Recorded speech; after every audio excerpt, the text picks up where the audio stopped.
A gente pede desculpas por vocês por esses pequenos minutos de atraso, mas é que, infelizmente, hoje a rede não ajudou a gente.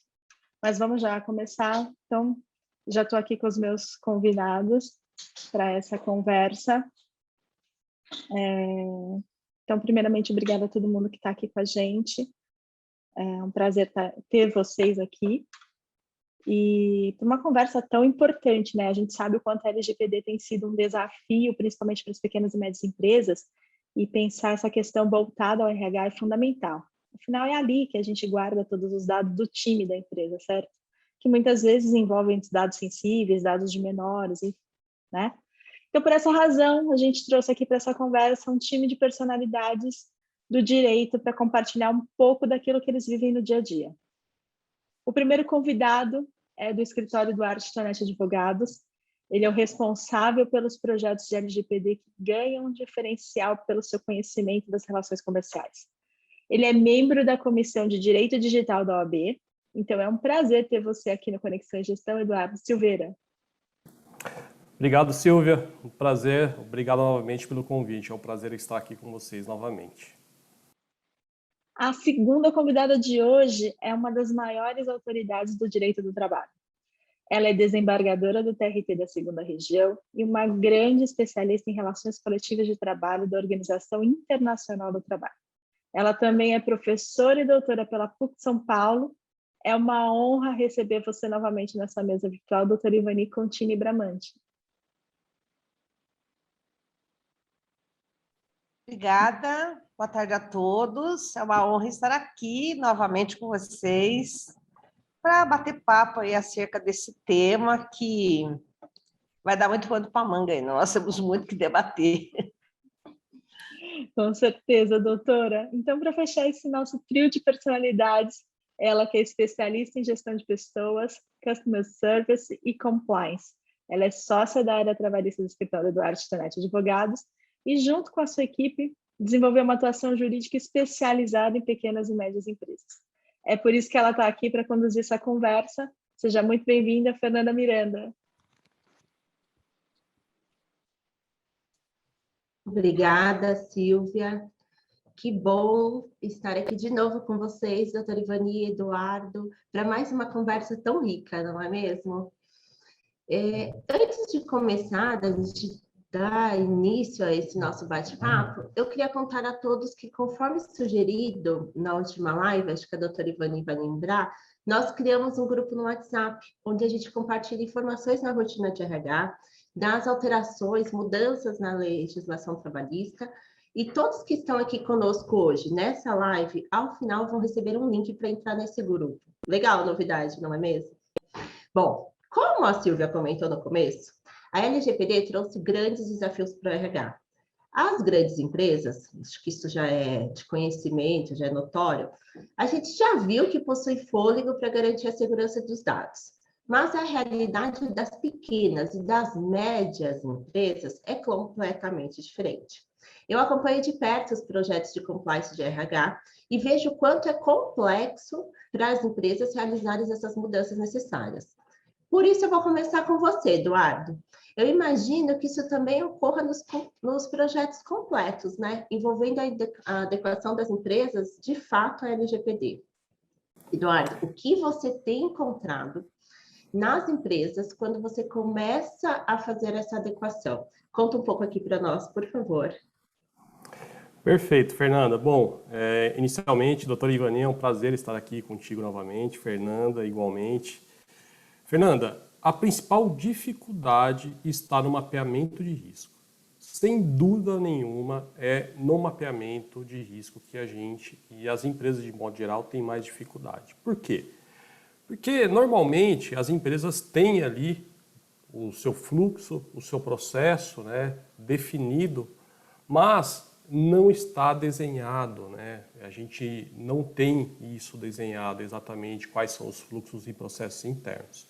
E o nosso papel dentro do projeto de adequação é exatamente esse: identificar como ocorrem os fluxos e os processos internos.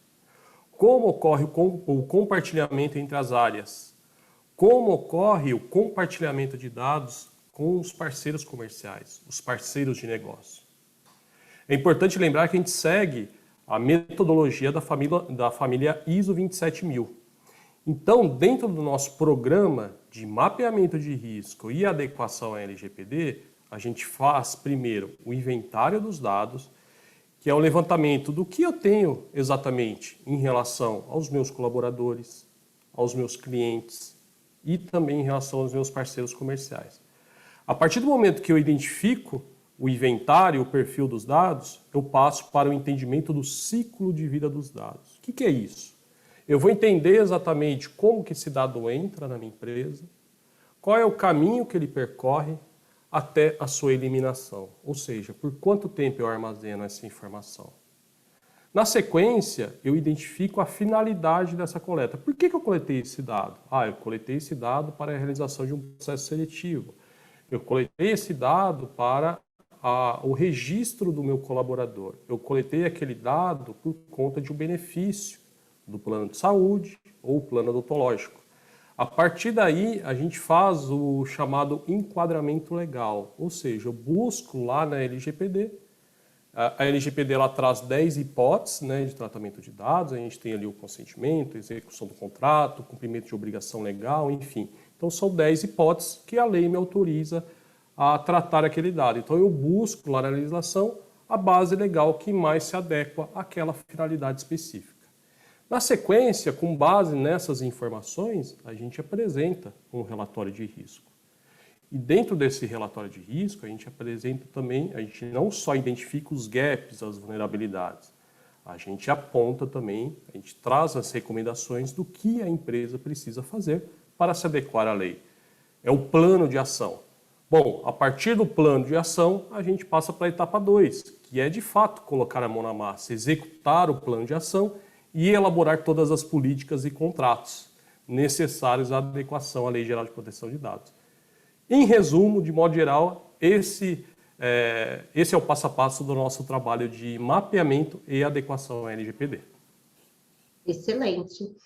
Doutora Ivani, a gente percebe e verifica que não são muitas empresas que já fizeram esses passos a passos aí que o Eduardo explicou para a gente. E que o volume de ações que envolvem a LGPD cresce no judiciário cada vez mais, né? O último levantamento, salvo o melhor juízo, apontava em 600 ações já em andamento. Na Justiça do Trabalho não é diferente. A doutora, que está à frente do TRT, assiste também essa crescente? Como o magistrado enxerga essas ações que chegam aos tribunais? Como que a gente pode, o que a gente espera dessas ações no tribunal, ou das decisões, né? Que dica a gente pode dar para as empresas também não chegarem a esse ponto de ter ações no tribunal? Pois é, eu atuo da área do direito do trabalho, então as ações que eu vejo, né, aqui na área trabalhista, são ações discutindo a relação de trabalho, empregado e empregador, mas eu vejo muitas ações coletivas do sindicato contra as empresas, e eu tenho visto agora, está chegando a novidade, das negociações coletivas, porque eu atuo também na seção de dissídios coletivos, nas negociações. E aqui no meu tribunal, nós temos um centro de conciliação, mediação e arbitragem pré-processual, onde nós discutimos as cláusulas da negociação coletiva. Então, a Lei Geral de Proteção de Dados, ela começa a entrar dentro das normas coletivas, com fixação de cláusulas de condições de trabalho acerca da proteção da privacidade, com as respectivas multas normativas, dentro das convenções coletivas de trabalho, entendeu? Então, é um mundo totalmente novo e é um assunto, né? É uma matéria que penetra em todas as áreas, em todas. E não é só atender os sindicatos que querem fazer negociação coletiva, colocando esse tema dentro da pauta de reivindicação e colocando dentro da convenção coletiva, mas também dentro do dissídio coletivo, mas as ações coletivas. E eu fiz um congresso essa semana, e a Silvia até esteve comigo lá, o Ministério Público também está aí vocacionado a ajuizar ações individuais e coletivas para buscar adequação da proteção, né, da privacidade. Nós sempre tivemos a proteção da privacidade, só que agora nós temos mais um fundamento. E nós sempre tivemos a proteção da privacidade, genericamente falando, sob o ponto de vista principiológico, na Constituição Federal, e os direitos de personalidade do Código Civil, né? Artigos, até artigo 20, 18, 19, 20, 21 ali. Mas agora nós temos uma lei que traz outras condutas, e não é só isso, são condutas seguidas de sanções. E condutas preventivas, condutas repressivas, né? Reparatórias. Então, veja, assim como nós temos o cumprimento das normas de medicina, higiene e segurança do trabalho na área trabalhista, que são os deveres de prevenção, paralelamente nós temos que criar todo aquele arcabouço de prevenção e precaução na área da Lei Geral de Proteção de Dados. E o descumprimento de uma mera norma de prevenção já incide multas e já incide ações individuais, porque violou o direito de personalidade do indivíduo, independentemente do dano causado. E se houve dano, aí entra em cena as reparações dos danos, ainda a indenização por dano moral, né? Então, sem prejuízo das multas e um penalidades. volume muito grande, não dá para mensurar aqui com vocês, tá? Então, eu tenho várias ações, por exemplo, o Sindicato da Alimentação, né? De vários estados da federação, estão entrando com muitas ações contra as empresas no ramo da alimentação, exigindo. Então, eu tenho uma ação de exibição de documento, eu tenho ação de obrigação de fazer, né, para mostrar que está cumprindo a Lei Geral de Proteção de Dados, né?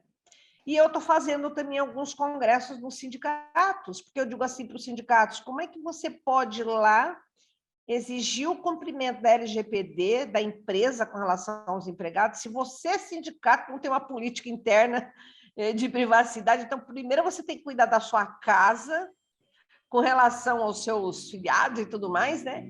E nas relações para depois ir cobrar da empresa, né? Sabe que eu ia perguntar isso para a senhora, se os sindicatos que estão movendo ação estão adequados. Aí é que está, não sei. Né? Não sei.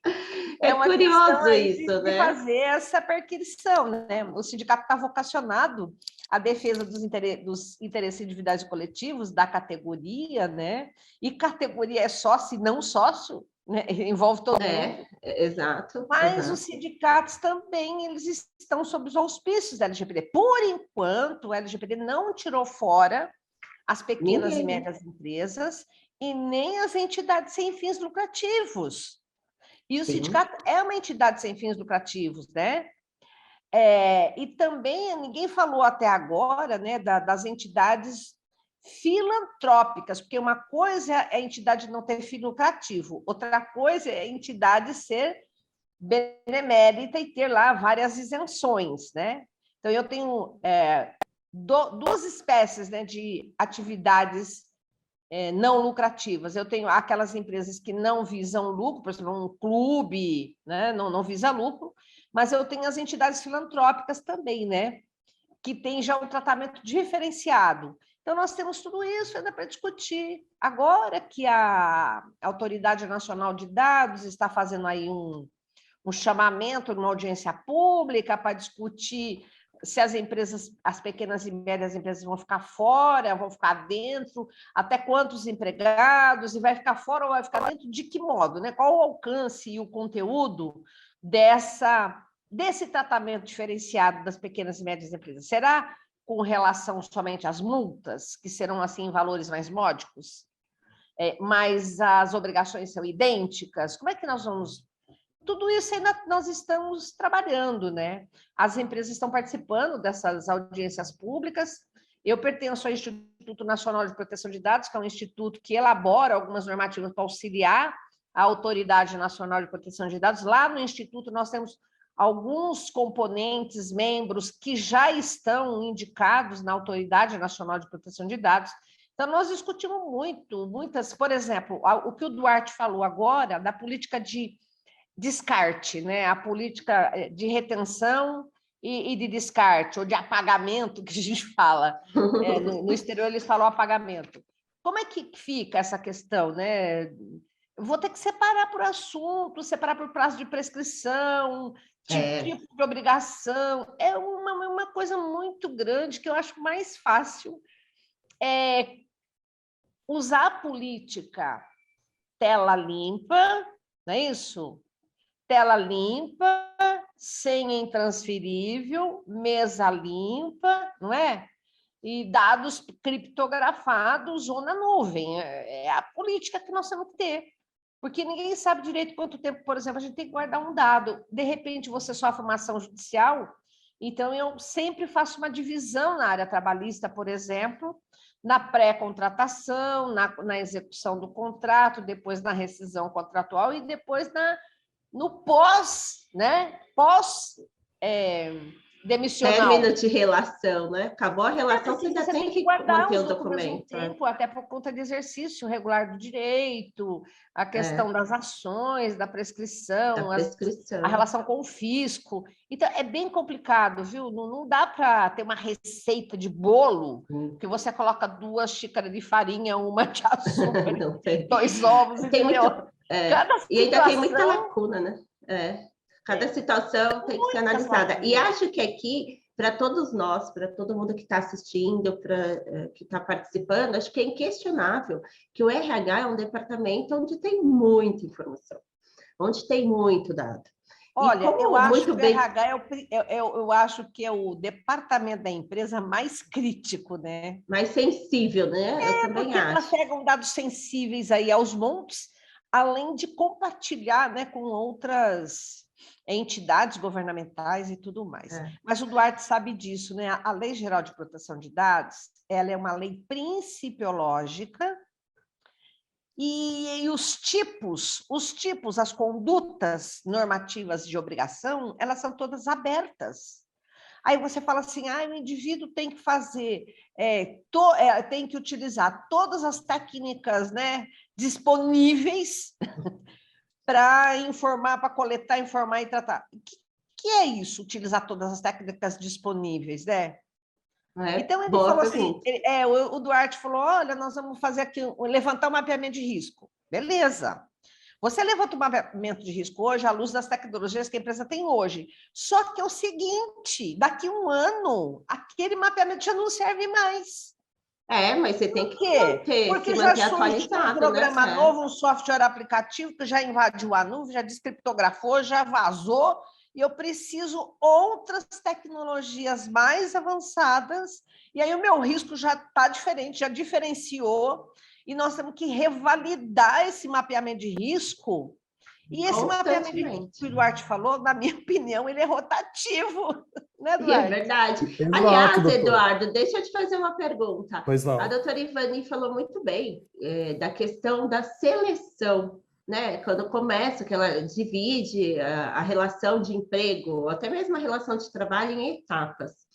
Como que a gente pode lidar com essa... Como que eu cuido da gestão do processo seletivo para a empresa se manter em conformidade? Vamos começar do início, eu ainda estou lá selecionando. Quais são as melhores práticas ou quais seriam para a gente estar de acordo com a legislação? Já que a gente tem um monte de lacunas, né? Acho que o que não falta é perguntas aqui. Numa resposta, a gente cria várias situações que a gente não sabe, como muito bem disse a doutora Ivani, não tem receita, né? Mas dá alguma dica aí para todo mundo que está participando com a gente do início, processo de seleção, como que eu ajo?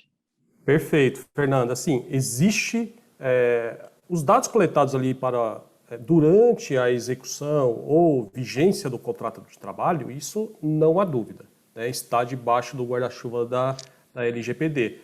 Só que aquela coleta pré-contrato, ou seja, durante o processo seletivo, também tem proteção da LGPD. Então, a coleta de currículo, as informações coletadas ali durante todo o processo seletivo, também a gente precisa observar os princípios da LGPD e todas as obrigações. Em especial, a gente precisa atender o princípio da necessidade e finalidade. Em resumo, o que significa isso? eu preciso me atentar para, será que aquele dado que eu estou coletando, realmente eu preciso para o processo seletivo? Ele é essencial para o processo seletivo? Um exemplo, é necessário eu perguntar a religião da pessoa ali durante o processo seletivo? Em quem ele vai votar lá em 2022? A questão é extremamente polêmica, mas isso não faz. Durante o processo seletivo, talvez não seja necessária a coleta desse dado. Além disso, para qual finalidade eu coletei aquele dado? Para o processo seletivo. Então, eu só posso utilizar aquelas informações para a realização do processo seletivo. Eu não posso pegar aquele e-mail, por exemplo, ou todos os dados e incluir ali no meu mail list, por exemplo, né? Para enviar um e-mail marketing, enfim, divulgação dos meus produtos. Eu não posso desvirtuar a finalidade pela qual eu coletei os dados. Então, de modo geral, é isso. Eu preciso me atentar também ali durante a fase pré-contratual. Por quê? Porque eu também preciso me adequar à LGPD, né, durante essa coleta dos dados. E, de modo geral, quando a gente coleta os currículos ali no site, a gente coloca ali uma observação. Por quanto tempo a gente vai armazenar, qual é a base legal utilizada. Normalmente, dentro ali da coleta do currículo, a gente pode utilizar, por exemplo, o consentimento como base legal. Enfim, então, de modo geral, a nossa recomendação é se atente ali para esses princípios da necessidade, colete somente o que você vai precisar para o processo seletivo e não desvirtue ali a finalidade pela qual você coletou os dados e suba ou no seu site, né, a informação, dê ali, atendo o princípio da transparência, né, previsto na LGPD também, ou seja, informe exatamente o que você vai fazer com aqueles dados e por quanto tempo você vai armazenar.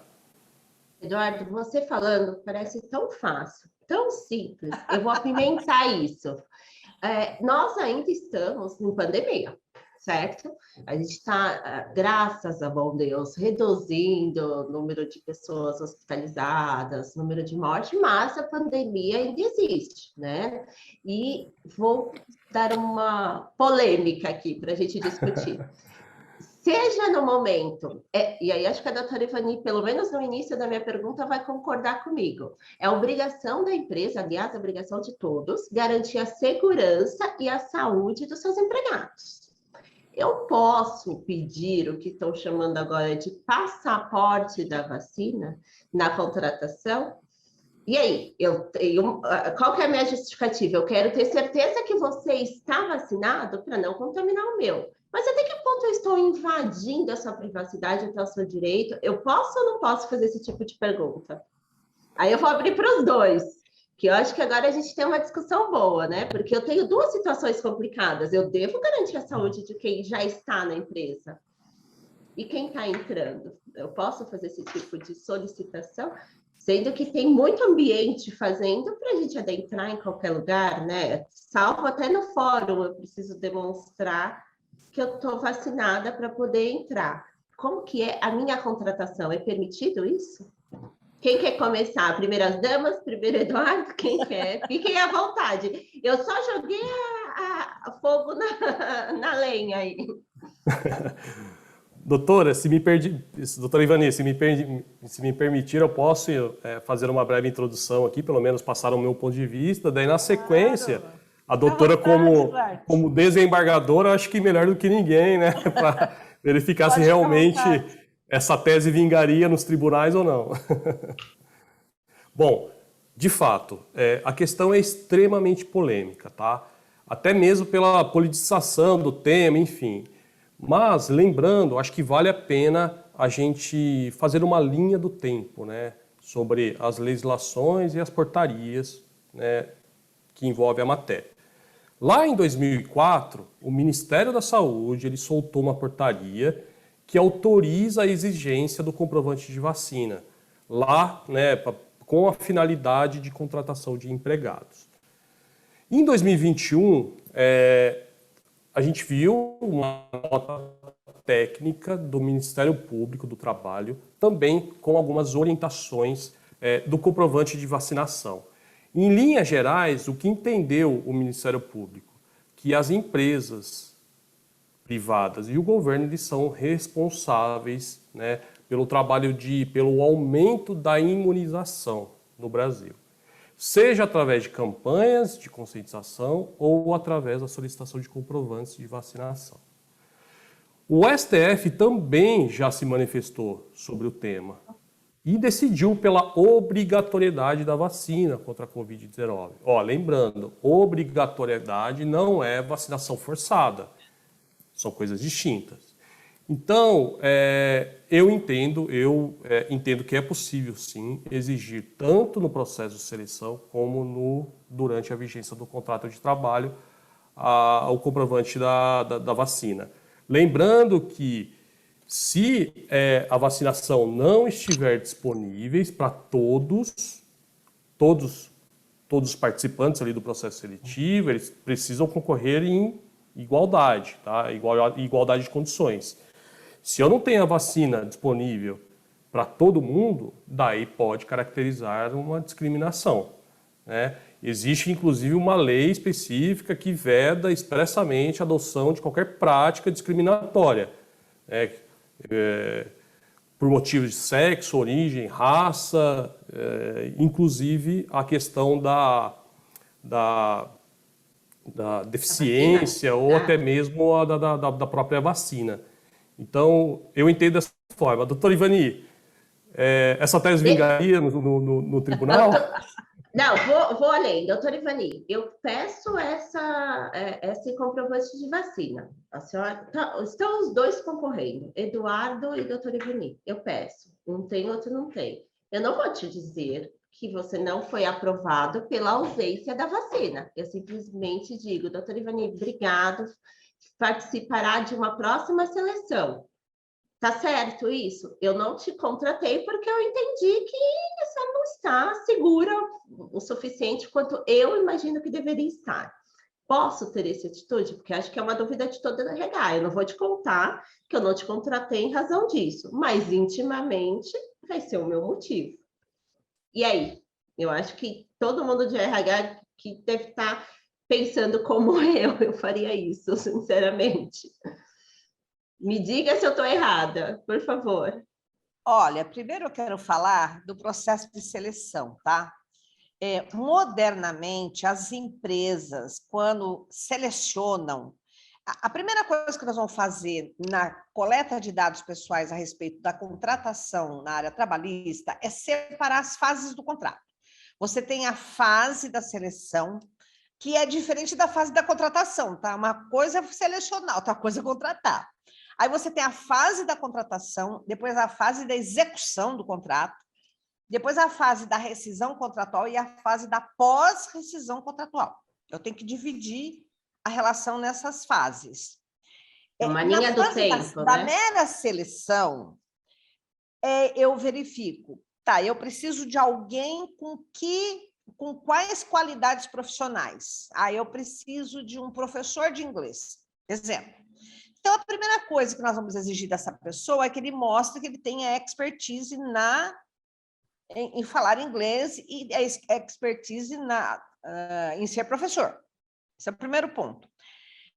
Depois, nós passamos para o segundo ponto. Que tipo de contratação eu quero fazer? É autônomo? Porque se ele é autônomo, eu não vou exigir dele, não preciso cadastrar ele no INSS, né? Porque ele é que vai se cadastrar, ele já está cadastrado. Então, ele é autônomo, ele é pejotizado, ele é terceirizado, intermitente, é teletrabalhador, eu estou contratando um aprendiz, um estagiário, um diarista. Eu tenho que ver qual é a modalidade de contrato, porque de acordo com a modalidade é aquilo também que nós vamos exigir dele no currículo, tá certo? O moderno hoje é a empresa ter no seu site o currículo que ela, empresa, quer que o candidato preencha. Porque se você deixar o candidato te mandar o currículo, ele coloca lá milhares de informações que você não precisa agora, neste momento. E, no fim, a empresa fica com aquela montanha de informação e vai guardar para quê tudo aquilo? Então, coloca no site, estamos contratando, preencha os dados importantes aqui. E o fulano preenche ali, e ele já põe o ciente dele, já dá o termo de consentimento, inclusive para você mandar e-mail para ele dando a resposta, né, da seleção, tudo bem? E é todas as informações, de modo também a ele saber se aquela seleção é feita por um algoritmo, se vai ser feita por um software aplicativo, se vai ser feita por um ser humano. O indivíduo tem o direito de saber isso, né? Primeira coisa é isso. Segundo, na hora que nós estamos selecionando, eu não preciso perguntar se o fulano é vacinado ou não, isso pode dar discriminação. Então, lá depois da seleção, selecionei o fulano X, aí sim eu vou contratá-lo. Na hora de contratar, aí sim eu vou perguntar para ele se ele é solteiro ou casado para fins de previdência social, para fins de salário família, se ele tem filhos, né? E nós vamos ver se ele é filiado sindical para fins do recolhimento da contribuição sindical, e aí nós vamos coletar os outros dados necessários à relação de emprego. E todos os dados que têm base legal, porque a lei fixa para a empresa a obrigação legal regulatória. E também alguns dados para fins de execução de contrato. E aqui eu utilizo essas duas bases legais. Evita usar a base legal consentimento, porque o trabalhador pode revogar o consentimento a qualquer tempo. Então, eu tenho que primeiro achar uma base legal que está ali na lei. A última que eu vou utilizar é o consentimento. Na hora do indivíduo se submeter ao exame médico admissional, aí sim é que nós vamos pedir o atestado de vacina para ele, entendeu? Outra coisa, porque aí ele não foi vacinado, na minha opinião, do exame médico admissional. Faz parte. Por que faz parte? Porque é uma questão de saúde pública. E outra, hoje isso está sendo tratado como regra de medicina, higiene e segurança do trabalho. Assim como nós temos todas as normas de medicina, higiene e segurança do trabalho para tratar, o passaporte da vacina é uma delas.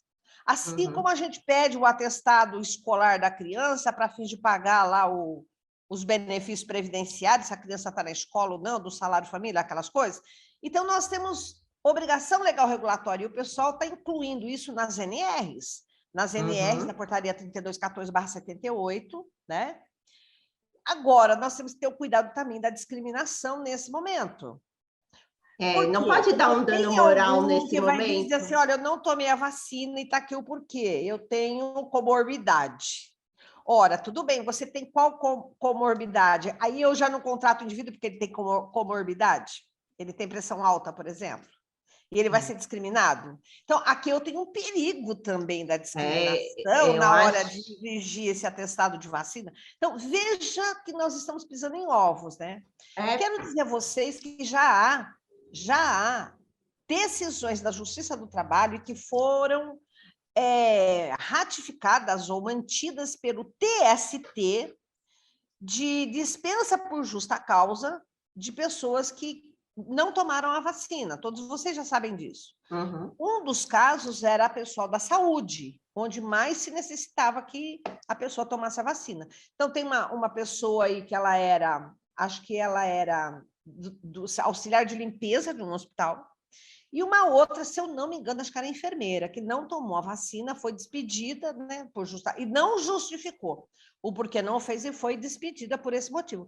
Então, o judiciário vem chancelando a obrigação. E eu, para meu espanto, presta atenção, hein? Eu sou funcionária pública, eu sou professora de uma universidade pública e hoje eu recebi um e-mail para apresentar meu passaporte de vacina conforme lei municipal até dia X, sob pena de não poder ingressar nas dependências da faculdade, e a cada dia que eu tenho que ingressar e não ingresso será consideradas faltas.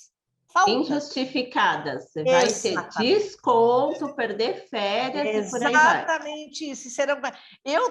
Eu vi a lei municipal, a lei saiu agora. Eu recebi hoje. Né? E eu falei, nossa, o negócio está... Então, é isso. E você tem aí exigência de passaporte, estão exigindo essa passaporte de vacina em vários lugares. E para viajar também. Quando nós vamos viajar, você não entra em qualquer país se não tiver o tal do passaporte.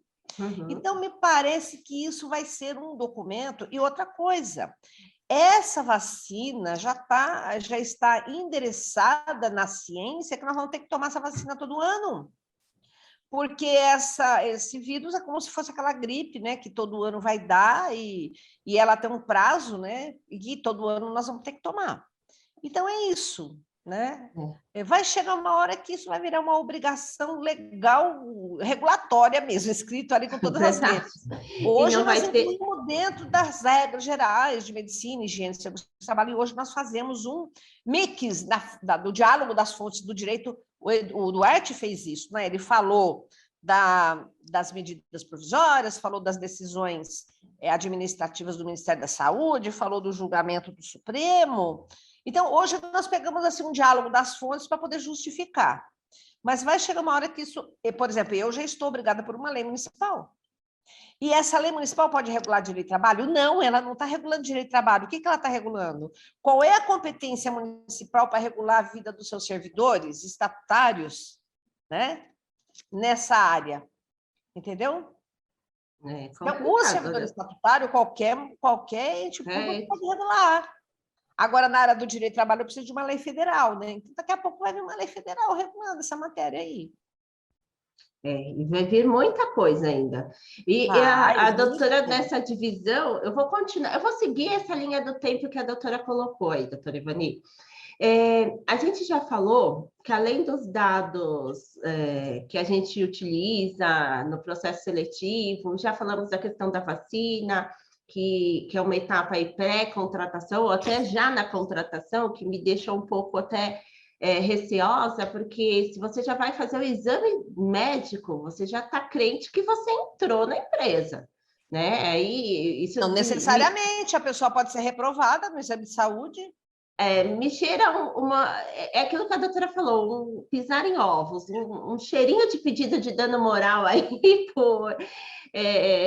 a gente tem que realmente olhar com cautela cada situação. Mas depois que o colaborador já está na empresa, eu tenho outros cuidados, né, que são necessários.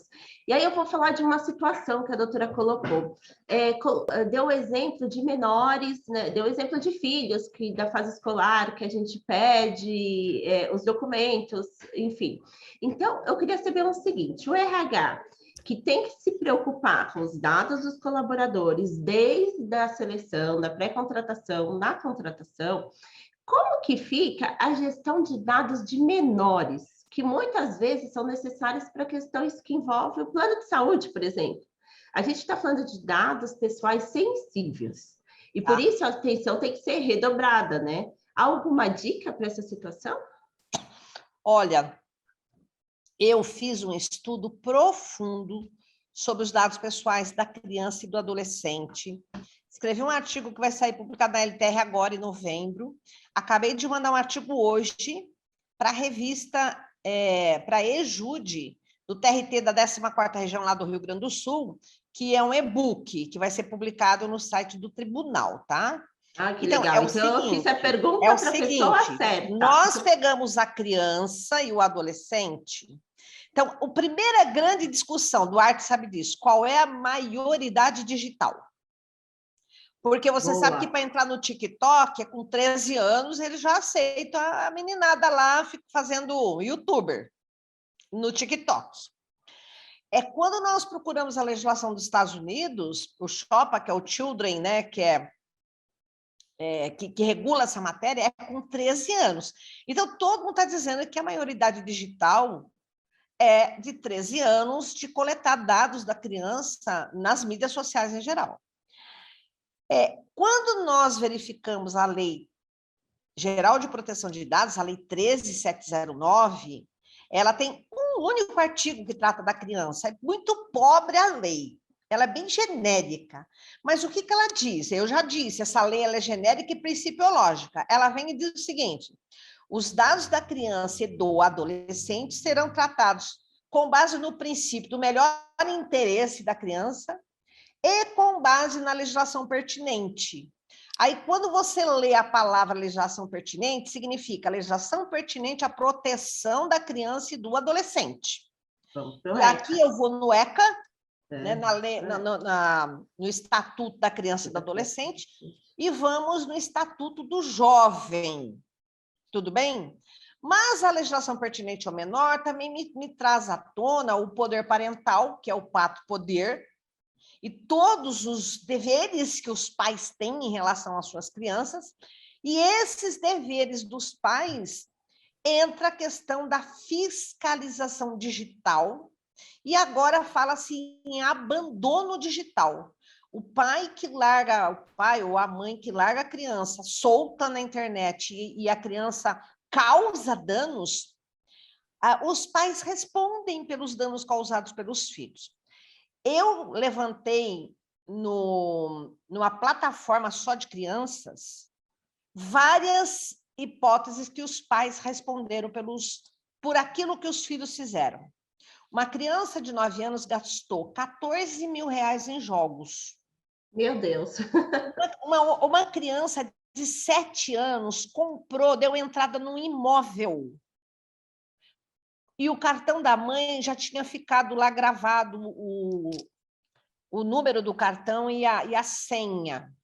Uma outra criança alterou a senha do celular do pai e entrou e gastou também 9 mil reais lá na Inglaterra em sites de jogos. E o pai está discutindo que não quer pagar, que não vai pagar, porque a plataforma lá, a entidade, não verificou o consentimento informado, legítimo, não confirmou a idade da criança, aquelas coisas todas. Uma criança de 4 anos gastou R$ 1.500 em iFood. Ele pediu um monte de coisa, ele pediu inclusive jiló, porque ele não sabia a diferença que era. Então, eu peguei aquele relato na plataforma das crianças na internet, que eles querem mostrar os casos concretos do perigo, né, da criança e da falsa fiscalização, porque você está em casa, a criança está andando para lá para cá e pega o celular da mãe e está brincando no sofá, mas ao mesmo tempo ela está entrando em sites proibidos para a criança. Então, nós temos essa discussão da maioridade digital. Qual é a idade? Como no Brasil manda aplicar a legislação pertinente, eu fui no ECA, fui no Estatuto do Jovem, e a gente chega à conclusão que aplica-se no Brasil o Código Civil, entendeu? Você tem, e para fins de trabalho, eu tenho outro tipo de maioridade. Então, com 14 anos, a criança já pode trabalhar, na condição de aprendiz, acima de 16, ela já tem uma espécie de maioridade trabalhista, e ela ganha maioridade com 18 anos na área trabalhista. Mas, mesmo assim, eu preciso do consentimento dos pais. Então, para nós, na área trabalhista, até 16 anos, eu preciso da intervenção dos pais como representação e depois de 16 a 18 como assistência. Ora, se para fins trabalhistas eu preciso de tudo isso, é a mesma coisa para fins de autonomia digital. Então, a maioridade digital no Brasil é diferente da maioridade dos Estados Unidos, é diferente da maioridade da Europa, né? Continua, a nossa maioridade ninguém tocou e a legislação foi sábia, ela mandou aplicar a legislação pertinente. Outra coisa, o artigo 14 da lei fala assim, os dados pessoais da criança e do adolescente serão tratados no melhor interesse e na forma da legislação pertinente. E os demais parágrafos só fala da criança, da criança, da criança, da criança. E a criança precisa da autorização de um dos pais. A criança, eu não posso tratar dados da criança sem consentimento dos pais, salvo para localizar os próprios pais e salvo para a proteção da criança. Mas ainda eu tenho, por exemplo, a proteção da saúde. Se uma criança na escola sofre um acidente, está correndo, cai, né, e bate a cabeça. A escola tem que socorrer correndo, tem que levar para o hospital, e os pais não estão ali e tudo mais. Então, para fins de socorrer aquela criança, é dado da saúde que vai ter que ver o tipo sanguíneo, um monte de coisa ali.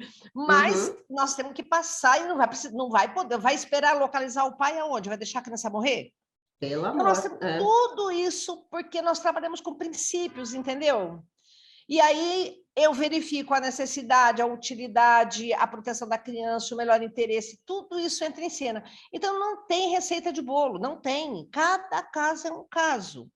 Quando nós falamos de contratação da criança e do adolescente como trabalhador, porque eu tenho que dividir a figura da criança como usuária das mídias sociais e das plataformas digitais, a criança enquanto trabalhador, porque eu tenho o aprendiz, eu tenho o trabalho artístico da criança, que nem aprendiz ele é.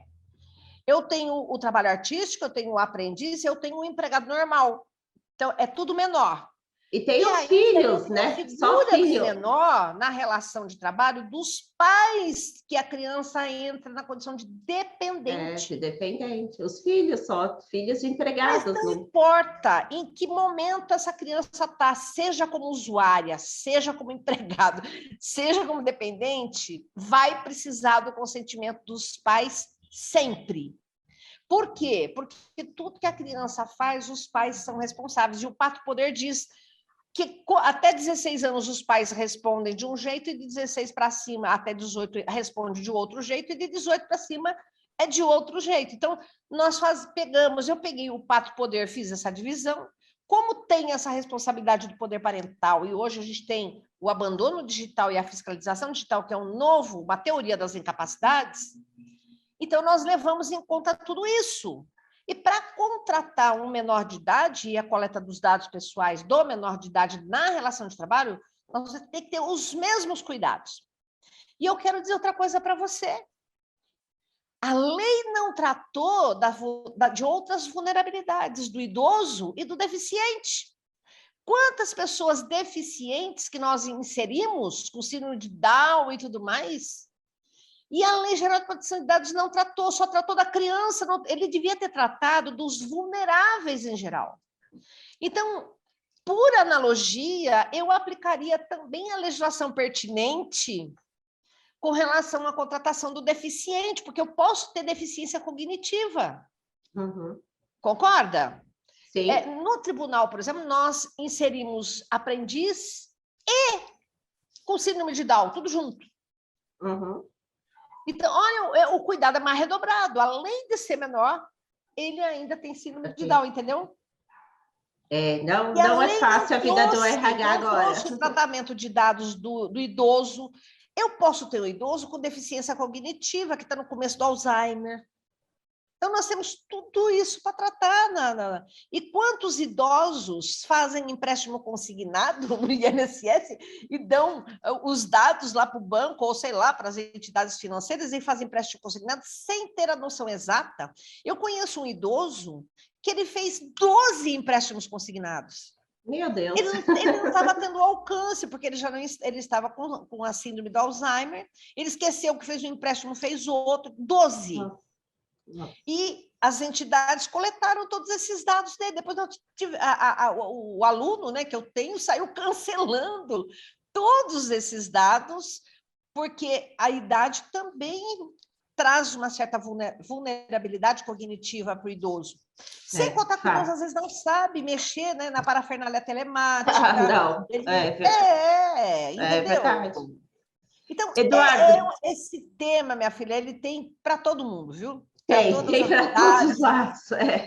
Mas eu vou te fazer uma pergunta, Eduardo, ainda envolvendo a LGPD e o RH, que é a gestão dos terceiros. Bem colocada essa questão, como a gente acabou entrando aí do menor, falando dos filhos, né? Já imaginando, como eu dei o exemplo, em plano de saúde, muitas empresas compartilham dados com externos. E sem, o mais preocupante, sem o mapeamento dessa questão. Como garantir uma segurança? Como que você enxerga essa questão, Eduardo? Essa troca de informação de dados com terceiros externos, né? Às vezes até interno mesmo da empresa. Sim, perfeito, Fernanda. Bom, existe dentro da LGPD o que a gente chama de agentes de tratamento de dados, que é a figura do controlador, a empresa que contrata os serviços e detém a gestão do que vai ser feito com os dados, e a figura do operador, que é a empresa que é contratada para prestar um determinado tipo de serviço. E qual é a responsabilidade desses dois agentes? A responsabilidade do operador é limitada ao serviço pelo qual ele foi contratado. Então, ele vai agir de acordo com as orientações, né, de acordo com o escopo do contrato, ou seja, ele vai prestar aquele tipo de serviço. Se houver alguma falha na prestação de serviços por culpa do operador, daí sim é possível atribuir a responsabilidade a ele. Agora, fora disso, toda a responsabilidade fica por conta do controlador, da empresa que contratou os serviços. Então, por conta disso, a gente recomenda a realização, primeiro, o ajuste do contrato, para estabelecer ali as responsabilidades, as obrigações e o dever de cooperação. O que é o dever de cooperação? Se eu for fiscalizado pela NPD, se eu for fiscalizado pelo Ministério Público, se eu for fiscalizado pelo PROCON, ou até mesmo se eu for demandado, né, judicialmente, ele precisa me ajudar ali dentro das limitações pelo qual ele foi contratado, ele precisa me ajudar a elaborar e prestar as informações necessárias.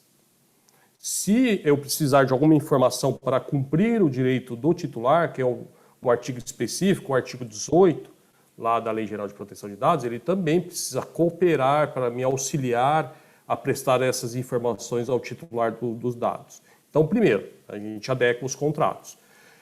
Em algumas situações específicas, a gente recomenda também uma espécie de due diligence. O que é essa due diligence?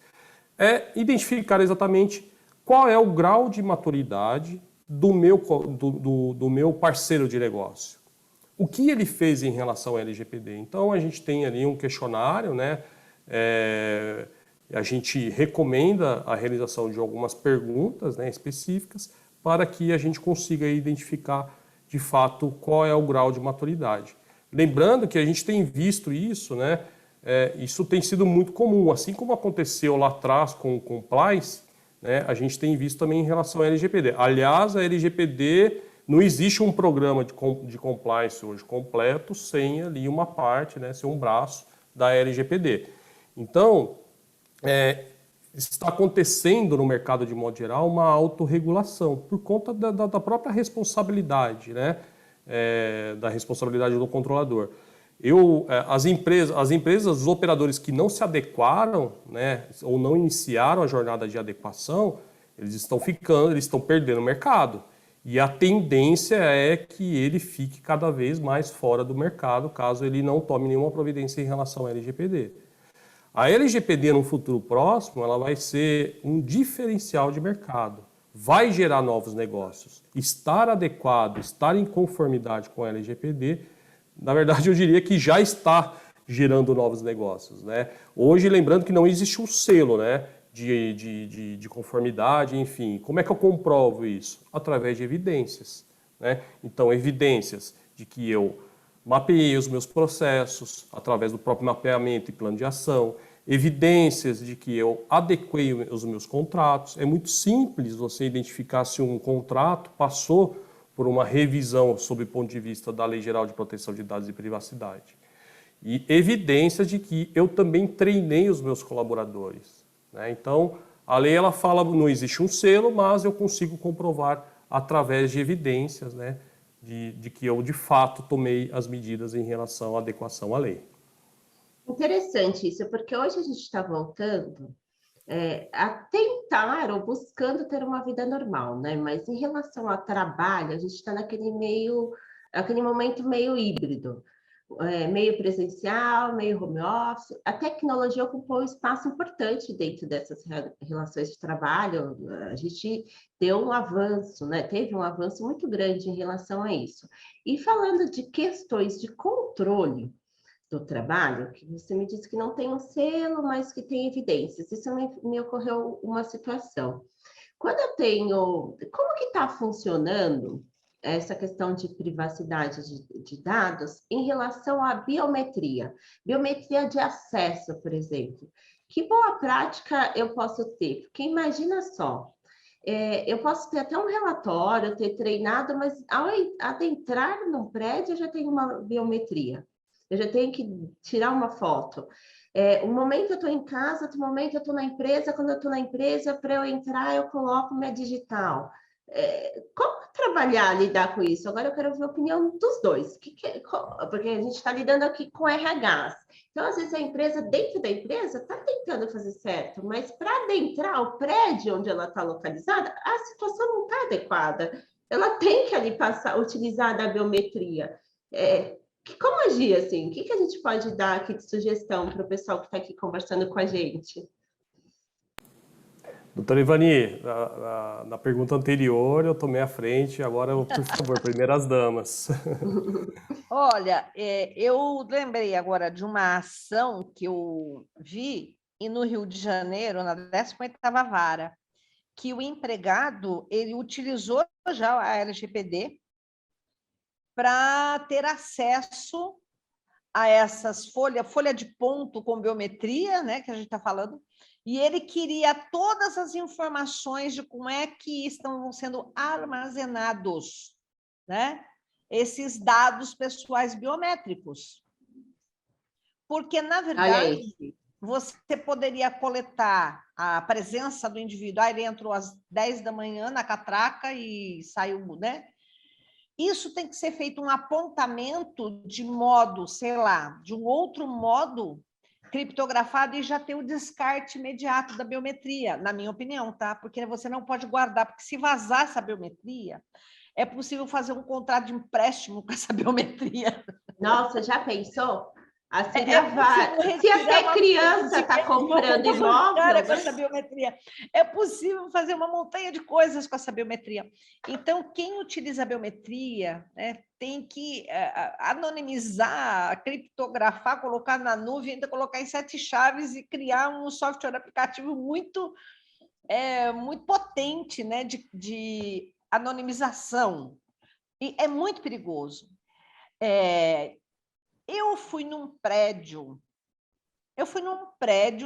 num consultório médico, e lá na portaria do prédio, eu nunca tinha entrado naquele prédio, eu marquei E chegou lá na portaria, o indivíduo da portaria do prédio falou para mim, a senhora tem que colocar o dedo aqui na catraca para entrar. E eu vou tirar sua foto, porque você tem que dar o RG lá, tira aquela foto e você põe o dedo na catraca e entra. Porque eles têm política de segurança do prédio, então, interesse legítimo, né, Duarte? O interesse legítimo do empregador ou da administração do prédio por conta da segurança para identificar quem entra e quem sai. Aí eu fiquei indignada, eu falei assim, escuta, mas você vai ficar guardando essa biometria minha aí, minha foto, até quando? Porque eu nunca mais ouvi nesse prédio, entendeu? E aposto que ele não sabia te dar essa resposta, aí, no consultório médico, sei lá, numa escola, qualquer coisa, e a gente passa e ninguém questiona. E o porteiro que estava lá, que estava coletando essa biometria, ele não sabia explicar nada. Por quê? Porque é uma pessoa leiga que nem sabe o que é LGPD. É verdade. É capaz de errar siglas. Isso que nós estamos conversando é praticado dentro de qualquer prédio. Prédios de escritórios. Todo dia a gente faz isso, né? E o trabalhador, ele entrou questionando, ele queria saber aonde que estava sendo guardado, como estava sendo guardado, se estava sendo criptografado, qual era a política de privacidade da empresa, porque ele ficou preocupado com a sua biometria. Então, nós temos muita coisa para pensar, né? A questão do ponto eletrônico. Tem alguns casos que as empresas não estão mais coletando a biometria, elas estão coletando apenas a imagem. Então, você tem uma câmera que grava, né, a pessoa entrando.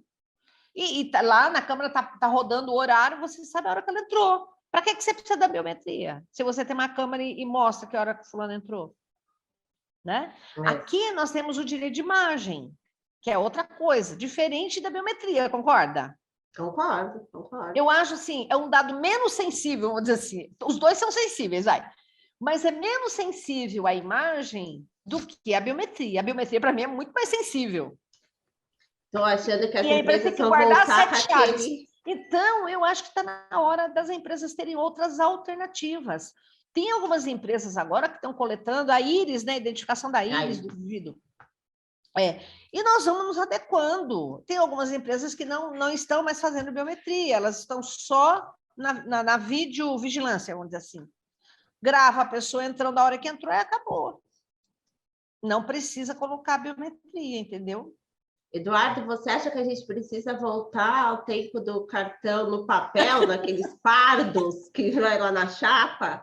Não, não. Assim, a LGPD ela não veio para engessar a operação, Claro o que modelo de não. negócio, né? Ou até mesmo o Você avanço pode da escolher tecnologia. dentre as técnicas, né, Duarte, qual é Exato, a mais segura. É esse o problema. Vamos exato. escolher qual é a mais segura.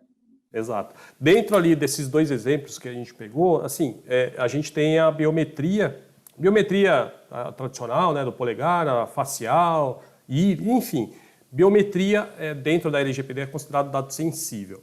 Então, dentro daquele cenário lá da portaria, não existe nenhuma resolução que obrigue a portaria a coletar a biometria. Então, obrigatoriamente, por ser um dado sensível, eu preciso do consentimento. Se eu não tenho, olha só que delicado. Se a pessoa não der o consentimento, ela não entra no prédio?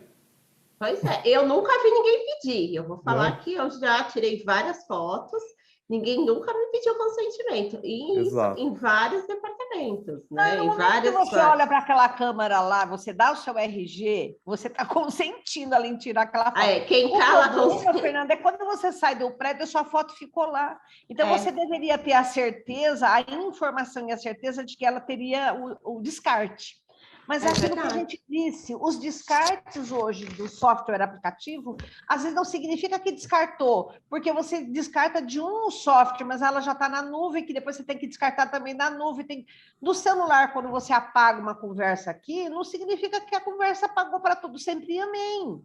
Quando você apaga uma conversa, você vai lá no provedor, a conversa está lá ainda, você entra aqui em outros arquivos, ainda está aqui. É verdade. Bom, então é extremamente delicado, né? Então a gente tem essa biometria, só lembrando que o consentimento ele precisa ser inequívoco, ou seja, quando se trata de consentimento inequívoco, eu não posso ter dúvida do que eu estou autorizando, do que eu estou consentindo. Agora, dentro lá da relação de trabalho, a gente tem a biometria do ponto eletrônico, por exemplo, né? Eu posso utilizar uma outra base legal, que não o consentimento, cumprimento de obrigação legal. Então, são duas situações distintas que eu preciso avaliar e fazer o que a gente chama de enquadramento da base legal. Por quê? Faz total diferença lá no final. O consentimento, como a doutora Ivani, ela falou lá logo no começo, o consentimento nada mais é do que uma autorização. Sendo uma autorização, pode ser revogada a qualquer momento. Se eu utilizo uma base legal e correta, que é mais comum do que a gente imagina, a utilização do consentimento de forma indiscriminada, eu vou ter um problema. Por quê? Imagina só, se o meu colaborador pedir a revogação, qual é a consequência natural disso? A rescisão do contrato? Eu vou rescindir o contrato com o meu colaborador? Não faz sentido, né? Enfim, então a gente precisa ter muito cuidado aí com a utilização da base legal, né, quando a gente faz o enquadramento da base legal, principalmente quando a gente trata dados sensíveis. Você sabe, Duarte, que eu acho que, por exemplo, a folha de ponto, como hoje é tudo computadorizado, você pode digitar uma senha na hora que você entra. Você entra, tem um teclado, digita a sua senha e entra. É como se você estivesse fazendo um login no seu computador. Acho que cada vez está mais comum isso, até pelo próprio fato de não se trabalhar diretamente na empresa hoje, né? Pelo teletrabalho, ele propiciona isso. Eu posso me logar em qualquer momento e a empresa saber que eu estou trabalhando. Fazer login e logoff já mostra a presença da pessoa. Então, existem tantas outras fórmulas de presença da pessoa que eu não arriscaria de jeito nenhum a colocar a biometria. A biometria seria assim, a última coisa que eu iria usar se eu fosse empresa. Não, olha a dica, gente. Se eu, empresa, tivesse um sistema de proteção de dados muito, muito, muito bom. Como garantir que o meu sistema é muito bom? Anonimização, inclusive. Exatamente. Né? Então, fica a dica. Olha a importância do que vocês ouviram agora. E para fechar essa nossa conversa, porque o tempo voa quando a gente está conversando... Sabe o princípio da minimização? Minimização dos dados. Você coleta é vedado, né, a coleta de dados excessivos. Se eu posso não coletar biometria e posso fazer o controle de frequência da jornada de trabalho de outra maneira, entra esse princípio, né, da vedação da coleta de dados excessiva. Verdade, boa. Entendeu? Essa conversa está riquíssima. Se o pessoal do RH que está assistindo estiver com um caderninho do lado, já foi aí, já gastaram umas 2 folhas, hein? Só Esse de princípio da dica. minimização ou minimalização é coletar os dados estritamente necessários. Quanto mais dados a empresa coleta, maior é a responsabilidade dela. Mais chance de errar e de ser multada ainda, né? Exatamente isso. Exatamente. Mas, gente, eu preciso fechar essa conversa com dor no coração, mas antes de falar que a gente está encerrando, eu queria que vocês, que ambos dessem aqui, trouxessem para a gente algumas ações que os gestores de RH que estão com a gente até agora precisam fazer para garantir a segurança de dados dentro do departamento. Dicas. Que dicas a gente pode fechar a nossa conversa para o RH? O que eles podem fazer para garantir a segurança de dados? Eu sei que já falaram um monte, mas vamos elencar algumas aqui. De novo, Duarte, se você me permitir. Por favor. A primeira coisa é o mapeamento de risco. Agora, para mapear o risco, a primeira coisa mesmo primeiro, eu tenho que ter o engajamento da alta direção, porque senão nada dá certo. Se a alta direção não está com a boa vontade, nada dá certo. Segundo, quando nós vamos mapear o risco, nós temos que dividir a posição da empresa como pessoa jurídica e as suas relações civilistas e contratuais. Então, uma empresa aluga um imóvel, uma empresa compra insumos. Então, eu tenho a empresa ali consumidora, né? Depois eu tenho a empresa na sua atividade econômica com os seus parceiros, com os seus fornecedores. Depois eu tenho a empresa enquanto empregadora, não é isso? Aí, então, eu tenho a relação de consumo, depois eu tenho a relação de trabalho, eu tenho que separar cada relação jurídica. A relação civilista, a relação tributária, eu tenho que fazer um compliance para cada área, tá? Um compliance civilista, um compliance tributário, um compliance trabalhista, um compliance de gestão dos afastamentos previdenciários, um compliance, né, das relações com a Previdência, um compliance com as relações com o sindicato e um compliance, né, com as relações com o poder público. Quando nós compartilhamos, aí eu tenho que ter um setor de gestão documental, todos os documentos que nós pegamos, evidentemente de todos, não é só documento do empregado, também é na área do consumidor e dos parceiros. A documentação, a gestão de tudo que se passa para o e-social, porque é um compartilhamento, e o Duarte falou, eu tenho a figura do controlador e a figura do operador e a figura do DPO, são 3 figuras. Eu posso ter uma relação controlador versus controlador. Então, por exemplo, a empresa X passa os dados do seu empregado para o INSS acerca do recolhimento das contribuições previdenciárias. Lá no INSS, o INSS vai fazer toda a operacionalização necessária para que o indivíduo seja considerado segurado e tenha acesso aos benefícios. Então, aqui é uma relação de controlador versus controlador. E ainda existe uma relação legal obrigatória, né? Quando eu tenho controlador versus controlador, eu entendo que cada um tem a sua responsabilidade. Se o INSS deixa vazar dados lá, o que a empresa tem a ver com isso? Nada. Mas quando eu tenho uma relação controlador versus operador, então eu, empresa X, sou pequena, não tenho contador dentro da minha empresa, eu passo os dados dos meus empregados tudinho para um contador fazer a folha de pagamento. Então, aqui é uma relação controlador versus operador. Aqui a responsabilidade é solidária, não é nem subsidiária, é solidária. E aí eu tenho que verificar se esse contador ele tem bala na agulha para não deixar os dados vazar, que qualquer secretária vai deixar lá a tela aberta com, por exemplo, um atestado de saúde de um aidético na tela, para justificar a falta grave, a falta no trabalho. Está entendendo?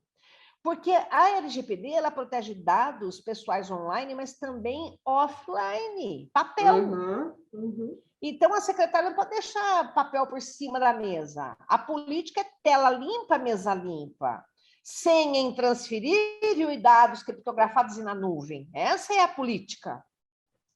Senha intransferível, ó, tela limpa, mesa limpa, tá, né? Senha intransferível, dado criptografado e na nuvem. Essa é a política da empresa. Vazou qualquer currículo que está aqui em cima da mesa, que tem um dado lá, a empresa já responde. Então, nós temos a questão do e-social, todas as gestões de compartilhamento de dados com todas as instituições, para cada finalidade. Eu tenho uma enormidade de gestão do meio ambiente que tem dados de saúde para caramba, né, na gestão do meio ambiente, os laudos PCMSO. Olha, o PPP, gente, o PPP me traz dados que o trabalhador está exposto à radiação ionizante. Se vazar esse dado, ele pode ser discriminado, porque fala assim, eu não vou contratar alguém que está exposto à radiação ionizante há 10 anos, esse fulano já deve estar com câncer uma hora dessa. Pior que é verdade. Então, o PPP, né, toda a área da medicina, higiene e segurança do trabalho, e ainda são dados da saúde, porque você recebe atestados médicos, você tem os exames admissionais, demissionais, periódicos, olha quanta coisa, né? A gestão com os sindicatos, porque filiação sindical é um dado sensível. Entendeu? Eu vou falar para vocês uma coisa. Eu fiz um levantamento de algumas ações, tá? Eu tenho ações discutindo a videovigilância, que o indivíduo está discutindo o que está fazendo, está guardando todas as videovigilâncias, lá todos os filmes, né? E o direito de imagem dele. Tenho a questão da biometria, que eu te falei, uma ação do Rio de Janeiro. Tem uma outra, que a professora gravou aula, e essa aula era para uma classe, e essa aula ficou vazando para as outras salas. A escola aproveitou aquelas aulas gravadas e passou para outras salas, já que o professor da outra sala faltou. Já estava com a aula pronta, aproveitou a aula pronta para outras turmas. Ela é paga para dar aula para a classe X com 40 alunos e estava dando aula para 300 alunos, sem saber. Então, vazou os dados dela e tudo mais, o direito autoral, os slides, aquelas coisas todas. 16ª Vara do Rio de Janeiro.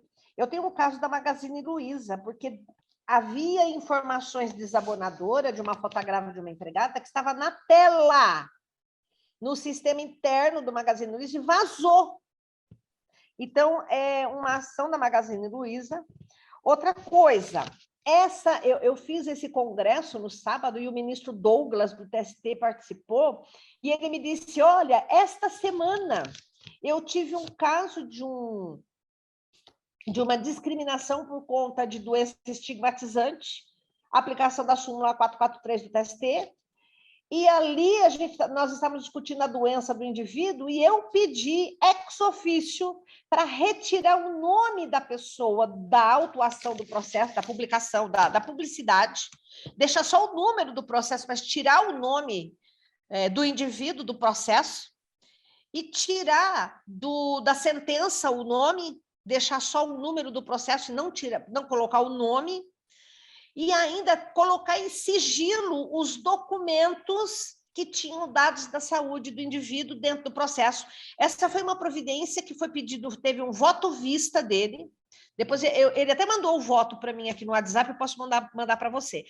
Ex officio, ele pediu essas providências ali na hora do julgamento, e o processo foi tirado de pauta para tratar desses assuntos, para depois ser publicado o acórdão. Houve o julgamento, lógico, do caso, mas para fins de publicar o acórdão, eles fizeram todas essas providências. Então, foi publicado o acórdão só com o número do processo, mas não trata dos dados das pessoas. Por quê? Porque qualquer outra empresa vai levantar esse dado, vai levantar o João da Silva, vamos supor que o indivíduo chame João da Silva, e ele pode ser discriminado e nunca mais ser contratado.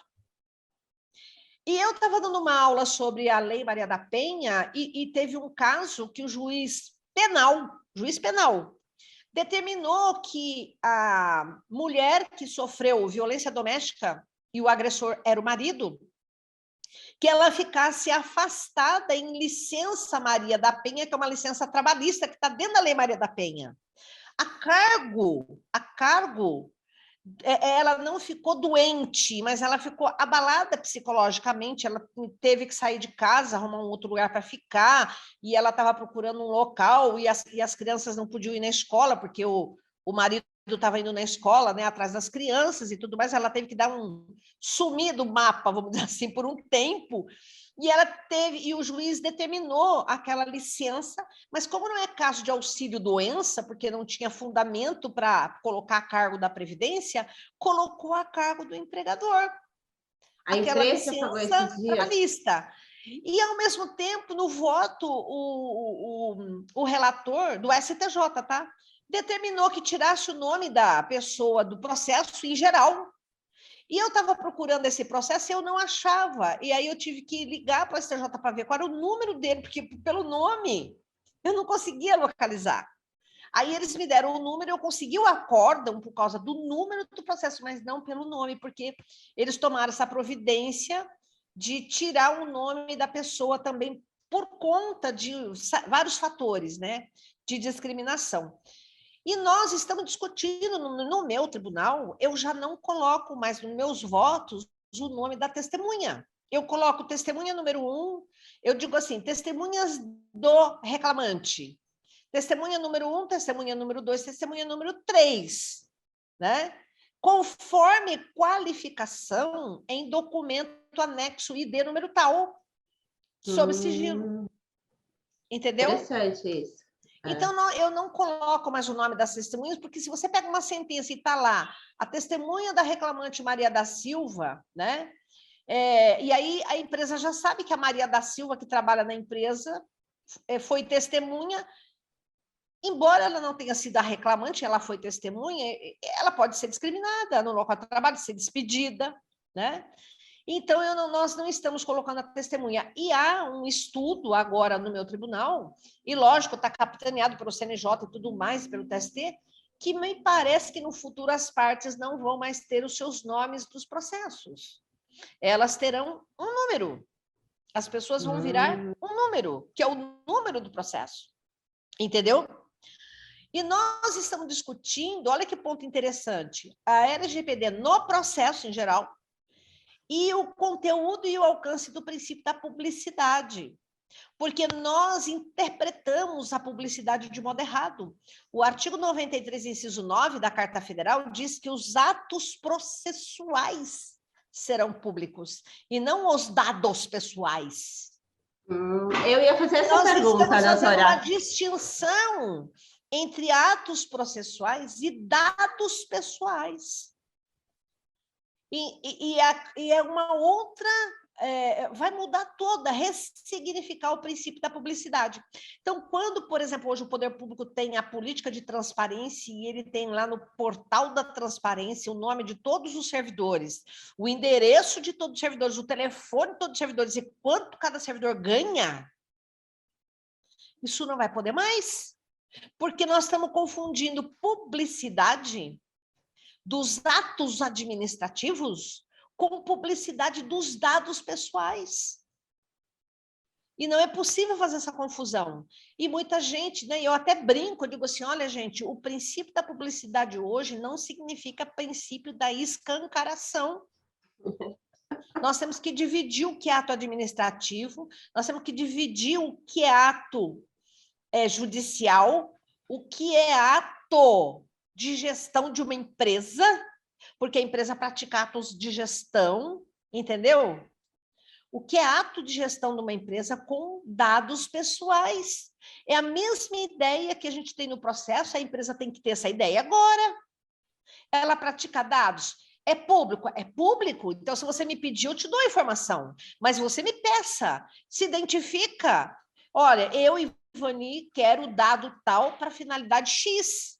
Aí, dependendo se eu tiver base legal, te forneço. É público, eu posso dar para quem pedir. O poder público pode me dar, por direito de petição, a informação que eu quiser.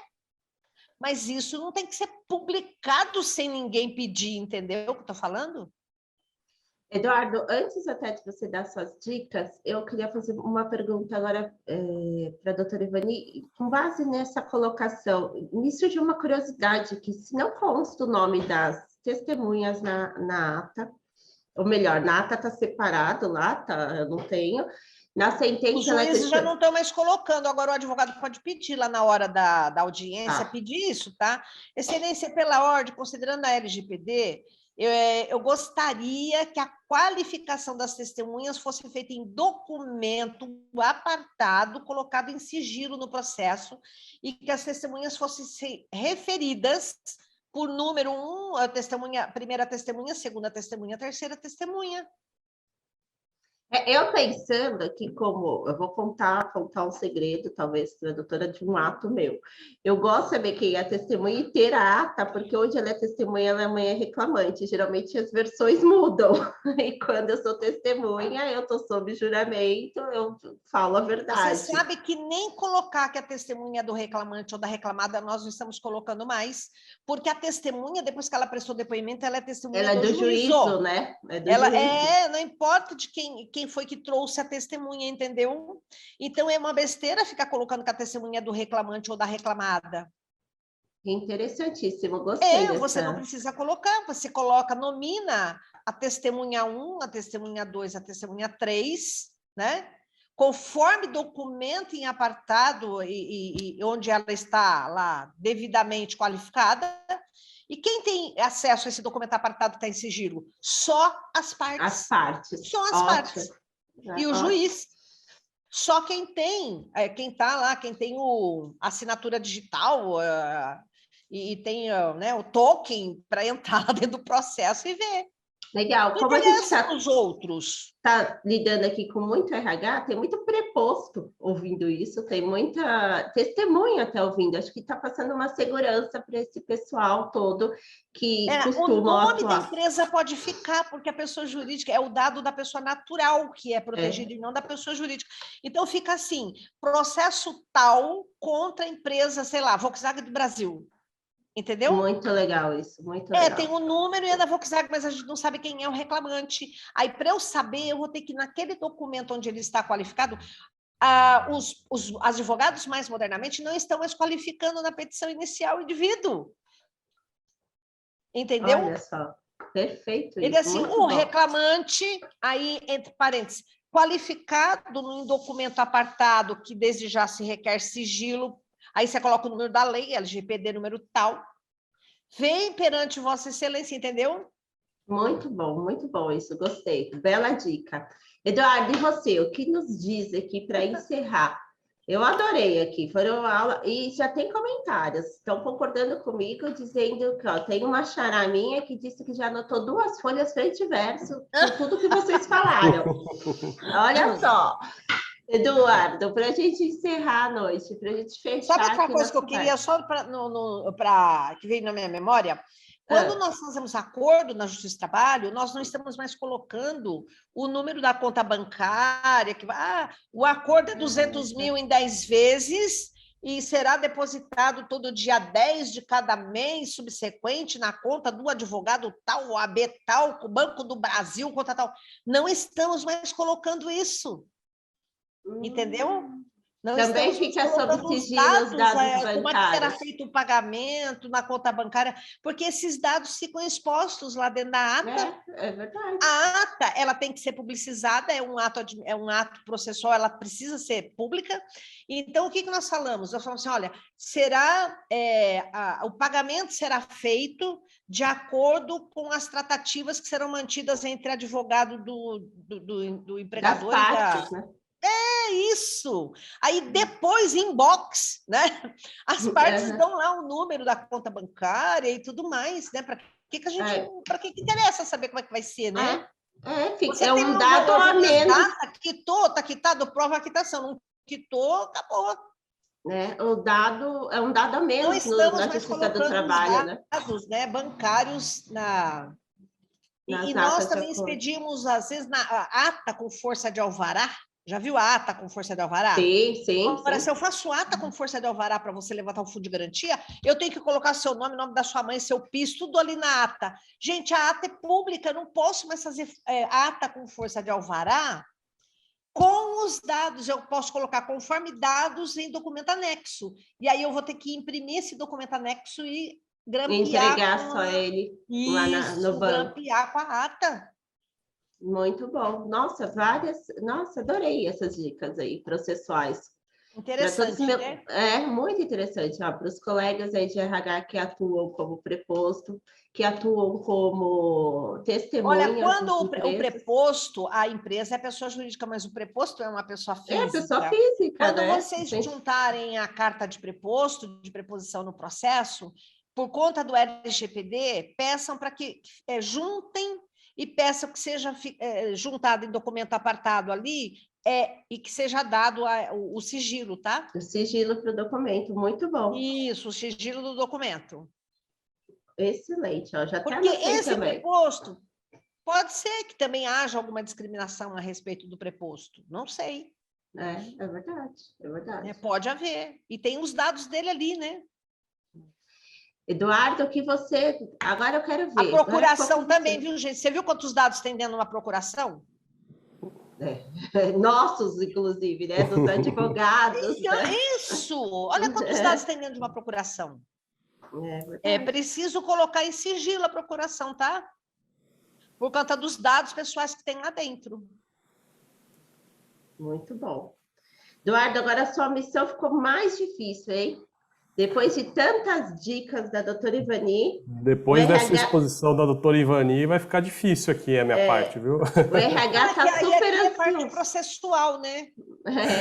Vamos para a parte material, Eduardo. Vamos lá. O RH aqui está ansioso para o encerramento com chave de ouro. Bom, inicialmente eu concordo com gênero, número e grau em relação às dicas da doutora Ivani.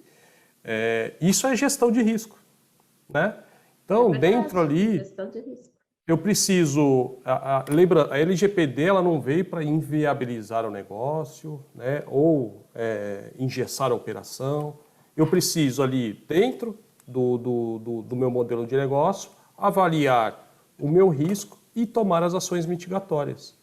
A partir do momento que eu tenho o meu risco mapeado, que eu tenho a identificação das minhas vulnerabilidades, a doutora Ivani ela relacionou várias vulnerabilidades, né?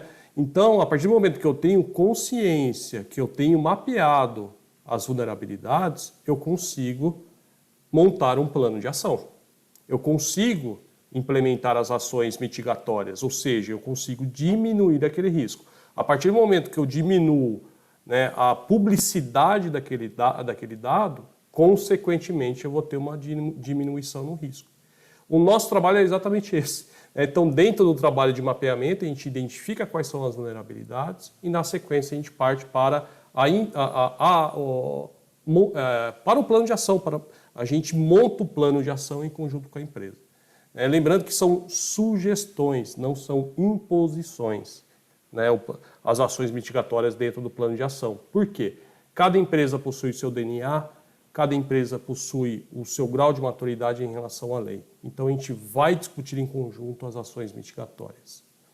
Bom, e uma outra dica em relação à adequação é a jornada de adequação LGPD.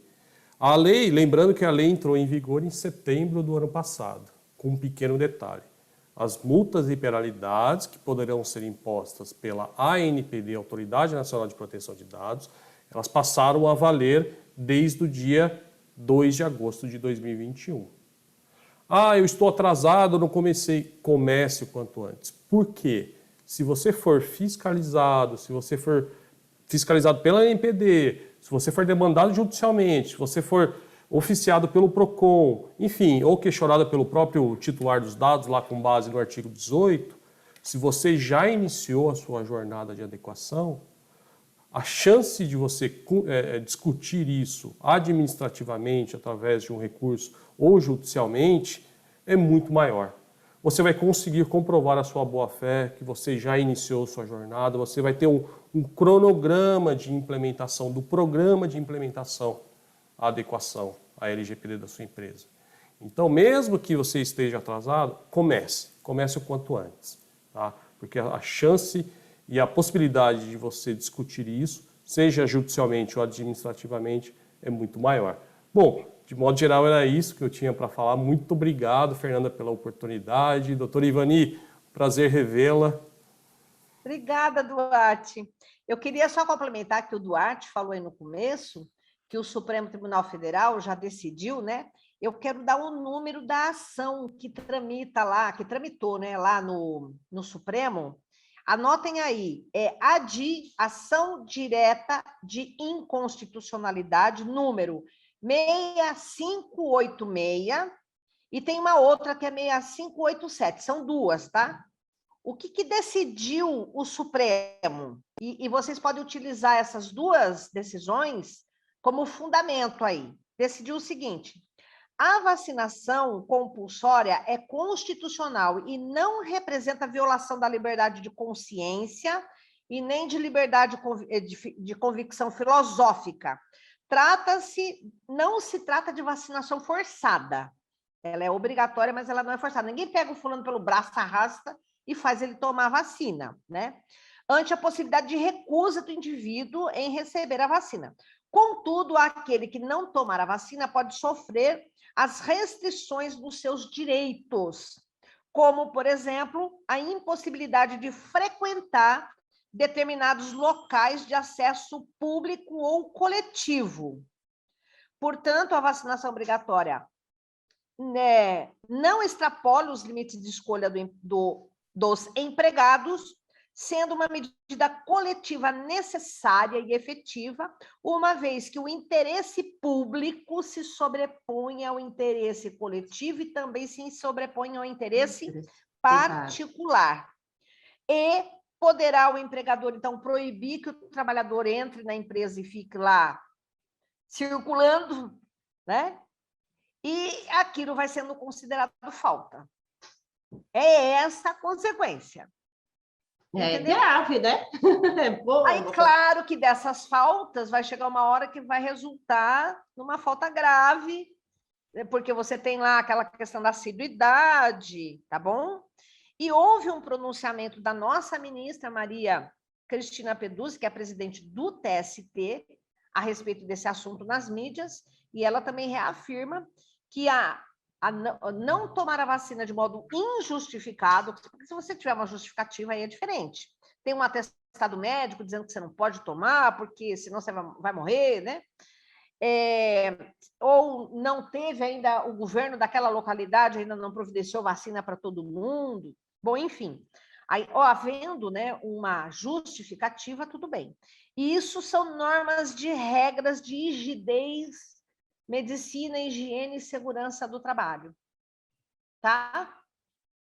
Este é o fundamento. Anotou aí o número das duas ações do Supremo? Depois o RH entra no site do Supremo, pega a cópia do acórdão, ação direta de inconstitucionalidade 6586 e 6587 do Supremo e pega lá os fundamentos, tá bom? Excelente. Doutores, muito obrigada pela presença. Foi muito bom conversar com vocês. Esse assunto é interminável, né? A gente passaria aqui a noite falando e não chegaríamos a nenhum veredito final. Mas é bom discutir, é bom pensar, trocar ideias, trocar opiniões. Eu adorei quando a doutora Ivani disse que tem que se dividir, fazer um compliance do trabalhista, um compliance dos contratos, um compliance sobre terceiros, um compliance... E que não é só RH, que a gente tem que olhar a empresa inteira. Espera só um pouquinho. Estou com uma caixa de livro aqui, ó. Excelente. Aqui é meu, ó. Acabou de ser publicado pela Juruá. E também tem informe e-book, tá? Proteção de dados pessoais na relação de trabalho, Personal Data Compliance, que é um compliance de dados pessoais, tá? Muito Personal bom. Data Compliance. Eu coloco o passo a passo do RH lá no final. Eu trago um termo de consentimento. Como é que você faz um termo de consentimento quando precisa do consentimento do empregado? Muito bom. Né? Eu vou pedir uma gentileza. Se a doutora puder me mandar uma foto, porque nós temos um grupo, lembrando que eu mantenho um grupo. Eu não só vou mandar foto, como eu vou disponibilizar 2 agora para sorteio. Se você quiser sortear aí quem está presente, tem 2 aqui. Ótimo. Eu posso sortear. Eu tenho aqui quem tem. Perfeito. Doutora, eu quero um e quero um assinado, autografado, hein? Claro. Não vale só o livro, eu quero autografado. Eu vou dar um para você e um para o Duarte e um para Silvia. E 2 eu vou sortear, então eu vou mandar 5 exemplares para vocês. Eu posso embalar e mandar tudo no único endereço, e aí você... Pode, eu encaminho para a doutora endereço, e como eu vou fazer no grupo, a gente faz o sorteio pelo grupo. De livros justamente para fazer a... Olha aí, quem ficou até o final, porque nós temos os nomes aqui, além de participar e ganhar várias informações nesse nosso grupo, ainda vai ter 2 livros para sorteio. Muito obrigada, doutora. Gente, eu vou encerrar por aqui. Outra coisa, lá, se você entrar no site da Juruá, ele está com desconto. Você entra no site da Juruá e você usa o cupom Instituto Conecta Direito. Você escreve lá, cupom Instituto Conecta Direito, e você tem descontos nos livros. Vou colocar, quem não anotou, não se preocupa, que eu vou colocar tudo isso no grupo. Vou colocar eu te passo os acordos. A propaganda. Fechado, excelente. Gente, muito obrigada. Obrigada mais uma vez, doutora Ivani. É um tchau, até logo, porque em breve vamos falar de novo, com certeza, porque esse assunto não se encerra. Eduardo, muito obrigado também por disponibilizar seu tempo, com tantas empresas aí, você regularizando tudo, ajudando elas a colocar em ordem os seus documentos, se adequar ao LGPD, você separou um tempo para conversar aqui com nossos RHs. Obrigada a todos que participaram, foi um prazer tê-los conosco, e até a próxima. E vocês vão receber um link, quem tiver interesse, entra nesse grupo que vai ter um sorteio lá. Muito obrigada, um abraço e beijo a vocês. Tchau. Tchau, Duarte. Obrigado. Obrigado, doutora, pelo livro. Até a próxima. Tchau, tchau. Até a próxima, Duarte. Até. Tchau, tchau. Tchau. Tchau.